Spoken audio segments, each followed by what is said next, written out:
I know a city that doesn't get any snow. It's Vancouver. Ooh. Okay, that I didn't intend to Get like. some snow, man. You get some snow. Not a lot, but It's just normally gloomy over there. It very might be a little gloomy. bit, might be a little extra gloomy after the past couple of weeks in Vancouver. All you Canucks fans, if you want to write down your things in our comments here, maybe already some obituaries in our comments for this team, man. Not looking good right now. To be fair, I still think it's early this season for them, and yeah, but that's not looking too good. And also, the Caps' best game of the season was against Vancouver, and that was played earlier this week, so we're definitely gonna talk about that. But ironically enough, the good writers over at Russian Machine Never Breaks, they had a weird stat. It was like when Bruce Boudreau got sacked by the Capitals, they lost 5-1 to Buffalo. Who did they lose 5-1 to last night? History repeats itself, or as the reverse retro slogan goes, what was it? History never repeats itself. Yeah, Oh, lies, oh, history oh. never Oh. lies, repeats. Yeah. That's Marketing false. stinks. I'm a Leaf fan. I saw history 3 years in a row, Game 7 every year. That's false. Yes. So, Brian, it is a good stat, but I mean, no, it is a good stat because it shows that that slogan there is a pile of crap. So, history did repeat itself. Bruce Boudreau now with the Canucks. Yeah, I mean, we're talking about the weather and what it's like in Vancouver. I don't know if it's raining or snowing. Instead of maybe throwing jerseys on the ice, you guys could just put them over your heads and then you'll keep dry that way. That was interesting. Not interesting to see. Like, I mean, predictable. And shouldn't be talking as a Leafs fans. We've had our fair share of jersey tosses on the ice, even in seasons where we made the playoffs. Like, I swear it happens like once a year just for like one bad game. So, yeah, I mean, terrible start. Still, don't have a win. Don't have a one in the win column yet. I feel like it all revolves around JT Miller from whatever I read. Like I'm not seeing quotes from the captain of the team, Bo Horvat. I'm not getting quotes from Besser or Pedersen or Quinn Hughes. I swear everything I read is either from Boudreaux or from Miller. It's weird. I don't know if you guys have noticed that too. Not saying like it means anything or has any significance, but that's just something I've noticed. Like it's just been Miller quotes and Boudreaux quotes that I've seen. Have you guys seen that too, or just me? I I agree with you with that. I also think that Horvat is gonna get traded soon. Genuinely. Well, yeah, that's been talk going back to last year that the idea was you have to choose one of Miller or Horvat. There's even been talk I remember last year about them butting heads like that. They're kind of on opposites, not opposite sides of the dressing room, but I think they're just both vocal guys, part of the leadership group, and maybe they don't see eye to eye. It'll be interesting to see how that unfolds. But yeah, that's something I noticed. Dave, how about you? I don't know if I've ever said it on this podcast, but I always thought them naming Bo Horvat as captain was a little bit too rash, in my opinion. Um, he might have the leadership qualities in the dressing room, but I personally have never seen him as that C material guy. Um, now especially that you've got the younger guys like Pedersen coming in, Hughes coming in, even older guys like JT Miller there, who's been around for a while. I know Miller kind of like really started to shine last year and into the year before. But I've personally never seen it with Horvat. He's no, let's go down the list. Like they've had some really wicked captains in Vancouver, man. Trevor Linden for a long time, Daniel Sedin, Henrik. even was Henrik for the long time. It was Henrik and Daniel was the A. You could have interchanged the two of them. Like those two guys are stable leaders there. I think before that, I believe Marcus Naslund was a captain for a while there. Like those are four franchise leading players. Bo Horvat for me doesn't even touch any four of those guys and doesn't even touch some of the guys on the team right now in terms of talent and in terms of leadership quality. I've always I've never really liked the decision to I feel like they just threw Horvat to the wolves. I I don't know if you guys feel the same way. when I even think of the Canucks, I don't even think of Horvat. He's like the fifth guy I think about on that team because like obviously for some reason I think about Demko. For some reason, Hmm. like I think about Quinton Hughes. Elias Pettersson's obviously up there, and JT Miller's really made a name for himself in the past few years.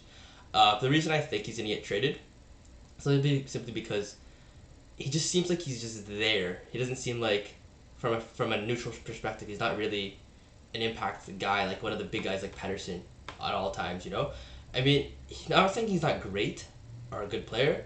It just the identity of the team is just not with him anymore, in my opinion. And it's crazy because if you think about how he was even a part of the Canucks, you know, that's a whole era in itself. If you guys didn't know, Bo Horvat was drafted by the Canucks in 2013 with New Jersey's pick, in which they acquired by trading Corey Schneider. Like Corey Schneider and that Luongo era, you know, I can. It seems like that was a thing for like 5-6 years, and the fact that he's the last legacy piece of that is ridiculous to me. You know, and it just doesn't seem right in my opinion. I think they should definitely look into a change of scenery or something or anything for that team. I think you can trace a lot of the stuff that we're talking about here back to the pandemic season, the bubble season, right? It skewed everyone's perception of the Vancouver Canucks because I believe they were one of the lower ranked teams going into the bubble, but they had such a strong showing in the playoffs, right? I think they knocked off St. Louis, right? So They made it to the second round, or did they make it to the conference second round. So second round, right? clearly, like Horvat was a big part of that. He was a playoff performer. I remember watching and him scoring like he probably had like 6 or 7 goals in those two series there, maybe even more. He was really impressive. But you can just look at the whole roster there and how that season really changes the perspective on Vancouver, and maybe to some degree it still influences even this new regime's decisions that look back at that season, there's something here, this is a good core, we need to build on it instead of reset or make removals from the core, right? So I don't know. I do like Horvat. I think he's perfectly placed in Vancouver in terms of his role. Like you look at what they do. Right now they've been rolling like the three center juggernaut, where it's like you have Miller on one line, Horvat on another, and Pettersson on another. That's incredible. What other team can throw out those three talented centers or three centers of that talent? I honestly don't know if there is one. So that's something very unique that they've got there. Now that I think about it, Edmonton could technically do it if they want to do McDavid, Draisaitl, RNH. But besides the point, they have great offensive capabilities, and we knew that about Vancouver. And that's not what the problem has been with the start of their season. It is the defense. You can point to Demko as well. I think the save percentage is like 870 something. So he hasn't been Vezina caliber like he was last year. And let's not forget, last year they weren't too good either. They weren't too hot out of the gate with Travis Green, but Demko was keeping them afloat. That's not happening so far this year. But yeah, you definitely trace it back to the defense right now. They basically only have a left side of defense, even when they're fully healthy, right? It's you got Quinn Hughes, you've got Weiel, Travis Dermott, and the right side is where they really need to shore it up. Tyler Myers, he is a minute eater, but it's debatable. Probably depends on your view, what you think of the impact he's making in those minutes. You've got Luke Shen, underrated guy, probably best suited in a bottom 6D role, but he's probably been elevated into the lineup. You've got guys, and we have the Quinn Hughes injury now, and you have guys being elevated from outside of the top six into the top six. Jack Rathbone, Kyle Burrows, not household names. So it's been a recipe for disaster so far in Vancouver. Just against us, like I don't think that is the defense that was the problem. It looks like they just checked out.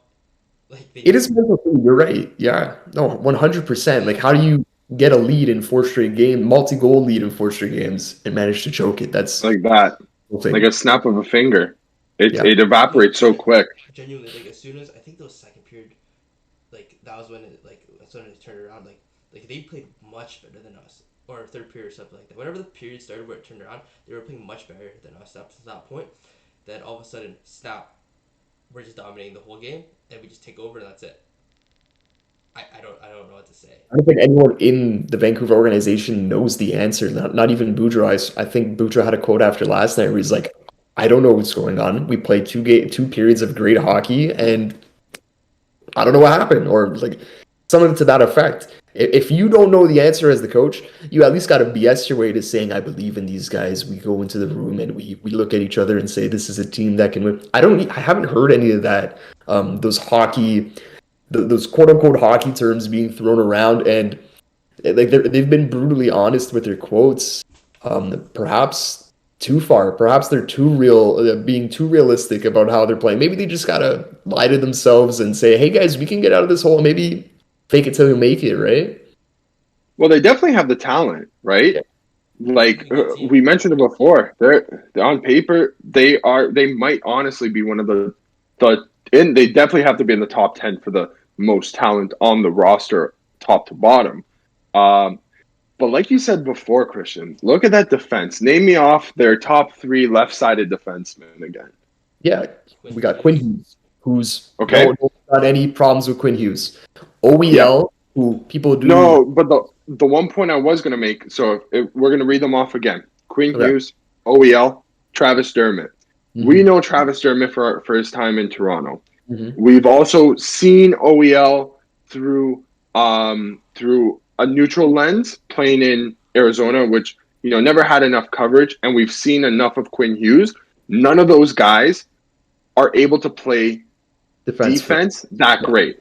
Okay, so already if your best side on defense is your left side, in terms of talent, and they can't even play defense, what does that say about the rest of your right side? You know what I mean? Guys, you could check in, you could check out, but listen, I'll say it now. I was watching the overtime against the Wild, and the whole, whoever was on, I know JT Miller was on the ice, and I forget the other 2 players. It could have been anybody on the ice. I'll be honest with you. They just caved in. They let Demko just get absolutely peppered with shots.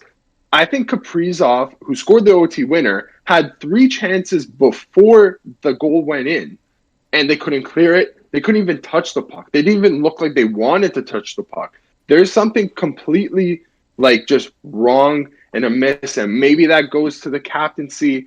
I don't think it's like Bruce Boudreau was at the center of a lot of the talk for a lot of people. I don't know how you guys feel on that, but I don't think it's Boudreau either. It was the same stuff was happening with Travis Green. You fire the coach and you bring in Boudreau, and you get that jolt of life last season, and you're in the hunt for the playoffs, but you're not quite there. Your early season woes really hampered your chances to make the playoffs, and they didn't make it. So now if you're going to start this season, last night they lost an embarrassing loss to the Sabres, 5-1 on paper, but that's your home opener, guys. Come on. You gotta give the fans something to cheer about. You guys are winless in 7, blown multi-goal leads, but you guys want to make the playoffs? You want to make top 3? Are you guys out of your minds right now? It's fixable. It's still early. It's fixable. Bryan, they missed the playoffs last year by almost 10 points. That's 14 points they've thrown away now. Based on what I saw when we played them, they played much better than us up until the point where they didn't. They were winning the game up until the point where they weren't. If they can figure out how to sustain that for 60 minutes, or even 49, or even 59, right? Or even 59 minutes, they will make the playoffs. They just have to get that. They have to check in mentally. Maybe it's a lack of killer instinct, or maybe it's a lack of leadership. I don't know what happened in the dressing room, but I still think that they're a decent team. They're actually playing very nice. Well, they've called it personnel problems. It's been personnel problems. You bring in Jim Rutherford to replace Jim Benning, because this is Jim Benning's team. You didn't change that many people in this past offseason. I don't know if they thought maybe Boudreau could get the most out of these guys, but it's relatively, apart from the additions of Ilya Mikheyev, I don't think Kyle Burrows, or I know Rathbone played a lot of last season, especially by the end. Not Burrows, that's a name that his name shouldn't be important. You know what I mean? Those guys in the depth roles shouldn't be as important, but the makeup of the team it's almost carbon copy of last season, but you added Ilya Mikheyev in the offseason. Like, listen, I'm having a hard... Yeah. Pardon? It's interesting you bring that up, just like the additions from last season. Jim Rutherford had a quote, I think it was, might have been yesterday, where they asked him about addressing the defense, and he's like, we tried addressing the defense in the summer. And you're like, well, how did you do that? Travis Dermott, and they made a trade like right before the season started for Riley Stillman, who once again should not be in your top 6. Like that's addressing the defense. I don't even think Travis Dermott should go higher than like that bottom pairing is probably like best suited for him, right? But now you're kind of forcing with the injury to Hughes, and I know injuries happen, but you're now kind of throwing him higher up the lineup. Dermott is injured as well, so they're missing both those guys. There you go. Yeah, like once again, like you got to be healthy to play. Like that doesn't help their odds either. But you also have like Noah Juleson is in the lineup. Like we just named half of a D core right there, not core, but half of a top 6 from game to game is Noah Juleson, Jack Rathbone, Kyle Burrows, and you're missing Quinn Hughes. So like it's tough to win games like that. I think that they can still turn around, genuinely. They're in the weakest division in the league. It's definitely doable. We've seen teams turn it around. You gotta remember, it's only October. I don't think you should be lighting anything on fire, burning any bridges now, or anything like that. But what I could say is that a team this talented should have it figured out. If it happens to be a killer instinct thing, that's definitely fixable. At that point, just mental. They're doing everything right. So Bryan, up until a point where they're not. Yeah. Bryan, what happens this year when it's April, the end of April, game 81, game 82? They're out of it. They're 10 points adrift from the playoffs. What happens? Where do they go from here? I know you have your young talent, but man, it's going to be 2 years in a row where you should realistically be finishing in where you want to realistically be finishing in those top 3 positions. You have your goalie of the future. You have your center of the future, potentially someone who could change the game on a dime in Elias Pettersson. They have a future doorstepper on their team too. They could. That's another thing as well, right?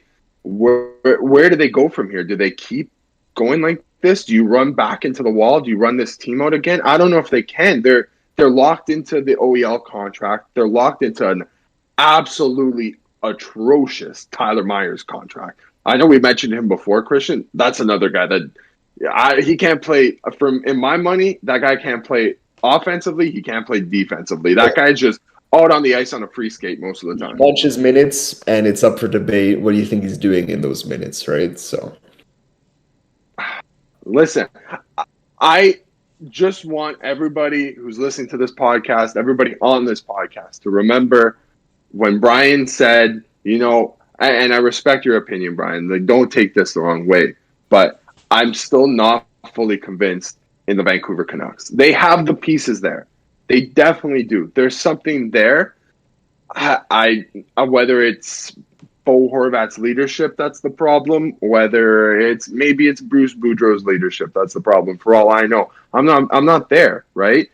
But from that's just what I could see, and that was my prediction coming in, or at least my prediction to counter your prediction, Bryan. But I don't know, man. It's a lot worse than what I thought what they were gonna look like, though. 100%. I think we could agree with that. Oh yeah, 100%. Right.